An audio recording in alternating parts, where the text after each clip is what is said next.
ఇతరులు మన మాట వినాలి అని అంటే ఏం చేయాలంటారు? ముందు మన మాట మనం వినాలి. మ్మ్. ప్రశ్న చిన్నదే, దీన్ని మనం వ్యాఖ్యాన రూపంగా చెప్పుకుంటే, విశ్లేషణాత్మకంగా వివరణ చేస్తుంటే, మన మాట మనమే వినాలి అని అత్యంత వేగంగా అన్నప్పటికీ అందులో చాలా అంతరార్థం ఉంది. నాకు నేను స్నేహితుడిగా మారాలి. నేను అంటే దేహం కాదు. నేను ఈ దేహంలో ఉన్నటువంటి ఒకానొక ప్రాణశక్తి. నేను వేరే. నేను అన్న ఆ జ్ఞానం అహంతో కూడుకొని ఉన్నప్పుడు నా మాట నేను వినను. ఒకరు చెబితే నేను వింటానా? నాకు తోచినప్పుడే నేను ఈ పని చేస్తాను అంటూ ఉంటారు. నేను చేసే పని నాకు నచ్చినప్పుడు నేను చేస్తాను. ఆధునికంగా ఈ ప్రశ్నను మనం విశ్లేషణ చేసుకున్నప్పుడు ఎవరు అందరినీ ఏకకాలంలో సంతోషపరచలేరు. ఇది అబద్ధం. అందరినీ ఎవరు సమానంగా ఆనందపరచలేరు. ఇది వాస్తవం.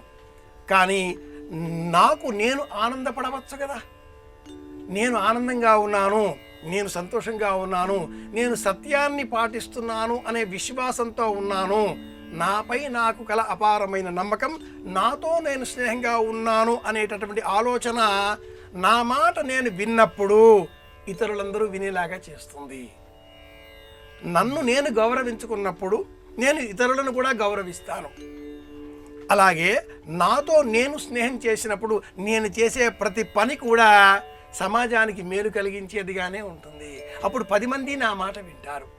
అధికారంతో, కండ బలంతో, ధన బలంతో, మదంతో ఇతరులను వినేటట్టుగా చేయవచ్చు అని కొందరు అనుకుంటూ ఉంటారు. హిరణ్యకశ్యపుడు కూడా అలాగే ప్రయత్నం చేసినవాడు.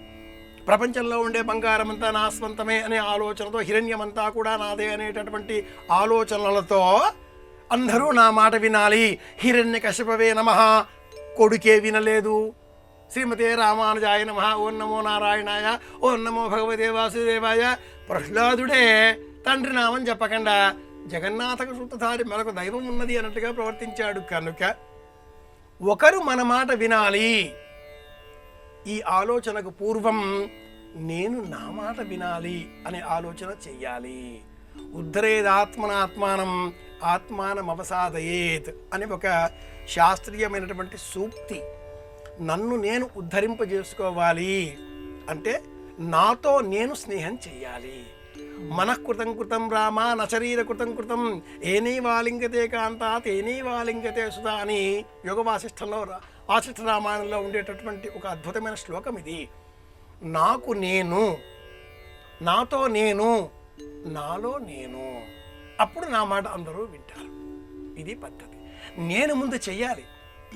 స్వామి రామకృష్ణ పరమహంస వద్దకు ఒక తల్లి చిన్న పిల్లవాడిని తీసుకువచ్చి, ఈ పిల్లవాడు బెల్లం విపరీతంగా తింటాడు గురువుగారు, మీరు చెప్తే బెల్లం తినడం మానేస్తాడు, మీరు చెప్పండి అన్నది. రామకృష్ణుడు రేపు తీసుకురా తల్లి, రేపు తీసుకురా తల్లి అని 3 రోజులు తిప్పి తిప్పి తిప్పి 3వ రోజు నాడు నాయనా బెల్లం తినవద్దు అన్నాడు. ఆ పిల్లవాడు తప్పక గురువుగారు అన్నాడు.